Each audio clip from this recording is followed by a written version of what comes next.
What is going on, guys? Matt Downs with Daily Grind Fantasy Sports to help give you the edge for this NBA 9-game slate. Cannot wait to break it down. This video is officially sponsored by Jock Market. If you guys want to be entered into the $25 giveaway that we do every single Friday on stream, please like, subscribe, and also comment your favorite GPP play for this slate. If you guys are brand new to this channel, we provide both free and paid content for all daily fantasy sports across all sports.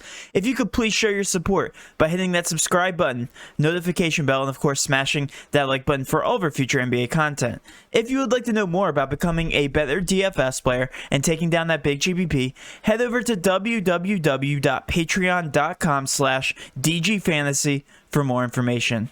On Patreon, we give advanced cheat sheets for all DFS sports on Draftkings. These cheat sheets include updated projections, ownership, and our overall favorite plays from slate to slate. We take it a step further by teaching you how to play fantasy sports like a shark, by showing you where the best leverage spots are to put you in the best spots to take down tourneys. Also included is our private Discord chat where you get to talk over the slate with everyone, including our coaches, to help build your lineups. Now let's go ahead and dive right into this NBA 9-game slate, but first we have to go over some Patreon success, of course.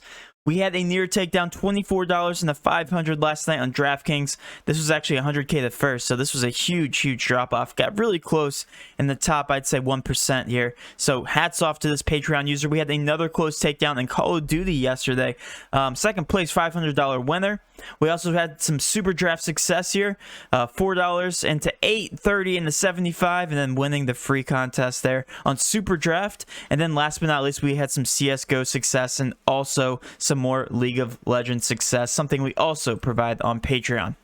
I want to start out this video, guys, by saying I'm going to be running the format a little bit different here going forward. Going over every single matchup and every single game doesn't really make sense from a DFS perspective. Yes, I can do this right now, but we also cover this content on our live stream. So if you guys are interested in finding out a game-by-game kind of breakdown, head over to our live stream. We cover it for about an hour to an hour and a half every single night before the lock. And really, I just want to give you guys a rough overview of the slate because that's all you guys are really wondering right now. I'm going to focus in these videos on the actual cash plays that matter going throughout the day, regardless of injuries. I also want to go over some of my favorite GPP plays and then wrap it all up here on our live stream. So that's exactly how we're going to do it. Right now, we're going to cover our favorite cash plays and then switch over to our favorite GPP plays. But first, I'm going to go over every single game on the injury report, therefore giving us a general direction of the slate. So hopefully you guys enjoyed this new format. If you do, please do comment in the comment section. Also like the video, show that support, hit that like button, guys. So let's go ahead and start out by going game by game. Here with the injury report, Boston, we have Smart and Langford out, but they are in a pace-up spot here versus Atlanta. So this is going to draw a decent amount of chalk here because these guys are slightly underpriced. With Atlanta, we have Bogdanovich, Dunn, and Hunter out. Doesn't really impact them. Going to be more GPP options. With Houston, same exact situation. We have Oladipo and Gordon questionable technically right now. If Oladipo is playing, yes, I'm going to have a lot more interest in him. Gordon, if he's ruled out, yes, I'm going to have a lot more interest in this Houston team, but right now they are pending this injury news. With Cleveland, we still have the normal injuries here. Delly, Drummond, Love, and Nance all out for these guys. With Golden State, nothing. Indiana, we have LeVert and Warren out. With Detroit, we have the same injuries still out. Griffin, Hayes, Okafor, Delon Wright. And then with the Pelicans, we have nothing really going on there. With Minnesota, Culver is expected to be back, and also Russell is still out. This is going to be one of the higher paced games on the entire slate. With Chicago, we still have Markkanen and Porter out, but Hutchinson is slated back to return today. With Toronto, Lowry is expected to be back for them going against a very good defensive team in Miami. With Miami, we still have pending injury news on Dragic, Hero, and Silva. If they are ruled out or in, that's definitely going to impact the picture there. And then the huge bit of injury news here with the San Antonio Spurs, my San Antonio Spurs. We have DeRozan, Gay, Johnson, Vassell, Weatherspoon, and White all out. Also, LaMarcus Aldridge is questionable. If he's ruled out, load up on the San Antonio Spurs. Regardless, load up on the San Antonio Spurs. But if LaMarcus Aldridge is ruled out, this is going to be like a D2 team playing the OKC team today. Definitely not a very good matchup, but there is so much value here in the San Antonio Spurs. With the OKC team here, we have Ariza and Hill out. With Charlotte, we have Graham and Martin still out for these guys. Also, Gordon Hayward is questionable, so that will definitely impact things there in Charlotte. With Phoenix, we have nothing really going on here. And then with the Lakers, we have AD and Schroeder still out for these guys going against Utah. And then Utah, we have nothing really significant for them as well. Let's move on to the main slate. Like I said, we're going to go over the cash plays first. Starting out with San Antonio, let's take a look here. When you take all these guys off the court, it really doesn't give us a good sample size. So what I did is I took the highest usage guys off that are relevant right now. DeRozan, White, and Keldon Johnson I took off the floor to calculate some numbers here. So let's actually take a look at the minutes here with the Spurs going against OKC. This is where you're going to be loading up on chalk regardless, okay? Patrick Mills, 4.3K, an absolute cash lock right now, 8.2 point per dollar value. I have him projected at 30 minutes, 22.1% ownership right now. I think that's actually very low. When you're talking about a guy that's averaging 1.17 fantasy points per minute with these guys off the court, a 25.3% usage rate. This is an automatic lock for me. A crazy good value play. Don't even look at the pace of the game right now to the 216, which is actually the second lowest on the slate. Doesn't matter. Way too much value here in the San Antonio Spurs. Same thing can be said with Lonnie Walker. 3.7K projected in 33 minutes. He's only averaging 0.69 fantasy points per minute with these guys off the court. It does not matter. A huge bump to him in terms of minutes and usage, and a 6.2 point per dollar value here for Lonnie Walker. So Patrick Mills, Lonnie Walker, I'm starting out with all my builds here. Also Trey Lyles, if LaMarcus Aldridge is ruled out, is going to play about 27 to 30 minutes. An absolute lock there, 3.2K, a 6.1 point per dollar value. Absolutely love him. And then also DeJounte Murray, 7.4K. Really do like the usage boost he receives. He's averaging 1.24 fantasy points per minute and probably will be the highest usage rate guy on this team with these guys rolled out. A 5.7 point per dollar value is definitely going to be going up in ownership. He did get a price increase based on the news here that DeMar DeRozan is expected to be out, so I don't mind fading him in cash, but I do think he's a great cash filler right now, showing 17.4% ownership. Also, last but not least, if LaMarcus Aldridge does play, 6K is way too cheap. He's averaging 1.1 fantasy points per minute with these guys off the court, slated to play about 27 to 30 minutes. Absolutely love him in this matchup. If he is ruled out, load up on the San Antonio Spurs. I'm talking 4 to 5 of these guys in cash. So that is my take on the San Antonio Spurs. Let's go over to the next bit of chalk here with the Detroit Pistons. Right now, the Pistons are still without their normal injuries.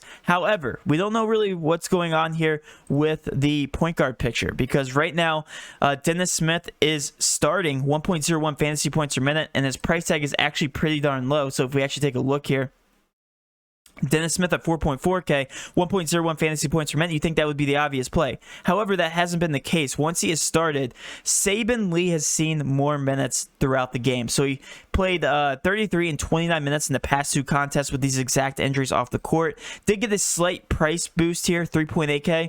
I think he's a fantastic cash option right now, showing one of the highest owned still, 32.3% ownership. Killed it last game, a 6.9 point per dollar value, but that's really going to be the only cash option here from the Detroit Pistons. It looks like he's going to be the only guy that really is taking any of the minutes here in the point guard position. 29 minutes in his last contest, and then also 33 the game before that. Switching over here, let's take a look at the Cleveland Cavs, because they're still without Delly, Drummond, Love, and Nance. There's a couple good plays here, a couple good cash fillers. I wouldn't go crazy with these guys like the San Antonio Spurs, but Jarrett Allen at 7.7K still averages a crazy fantasy point per minute, 1.25 fantasy points per minute with all these big guys off the court, 23.7% ownership. Definitely don't mind them for cash. I think he's a fantastic cash option. And then Garland projected right now at 37 minutes, a 5.3 point per dollar value. Definitely don't mind here against a very bad defensive team in Houston. And then also JaVale McGee, 10.9% ownership. Right now, 3.4K did get that price decrease. We're expecting to see about 14 to 16 minutes from him, but he's just averaging 1.23 fantasy points per minute, and that's definitely something you can't ignore here from JaVale McGee. All right, and now we're going to hear a quick word from our sponsor. Jock Market is one of the most innovative ways to play daily fantasy sports today. Just like the real stock market, Jock Market allows you to buy and sell players to earn profit based on their performances throughout the day and night. They are currently offering a variety of sports where you can enter their markets and buy them for potential gains. Unlike normal other DFS sites, once the slate starts, you can make numerous changes to your stocks by buying new players you think will continue to perform well, or sell players you think are going to underperform. Right now, they are running every sport with overlay, which gives you an easier chance to win than other major DFS platforms. Download Jock Market now on the App Store and use code DGF to receive a $20 deposit bonus. Be sure to subscribe here for all future Jock Market content. Now let's go ahead over to my favorite GPP plays on the slate. We're going to start with the Chicago game. Right now we're talking about an over-under at a 228.5. Really low over-unders on the slate overall. But this Minnesota-Chicago game should be a very high-paced game. So I'm going to want to be targeting guys from the Chicago team because they're still benefiting without injuries and their ownerships are very low. Let's start from the top here. Wendell Carter Jr. averaging... Let me go to their chart here. 1.08 fantasy points per minute since being back with these current injuries off the floor. When you convert that over to a value, projected in 29 minutes, a 5.4 point per dollar value at the center position is going to remain very low owned, but I think he's a very good GPP option. Zach LaVine also benefiting with these current injuries off the floor.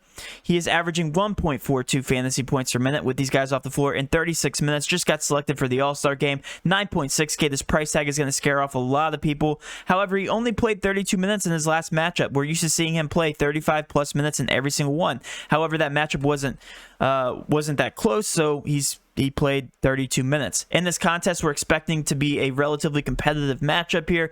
Only a 4-point spread, and he's only 11.3% ownership. Think a very high ceiling potential here for Zach LaVine. And also Kobe White at 6.5K, only showing 9% ownership, averaging 1.02 fantasy points per minute, and just plays a ton of minutes. So I love the Chicago Bulls for low ownership here in GPPs. And then last but not least, another team I want to talk about in terms of GPPs, the Indiana Pacers projected in another very high over-under, projected to score 116 points, which is a pace-up spot versus the Golden State Warriors. TJ McConnell, another great option for GPP. 5.5K projected in 29 minutes is expected to start. 5.5% ownership is just a crazy good spot for him in a pace-up matchup.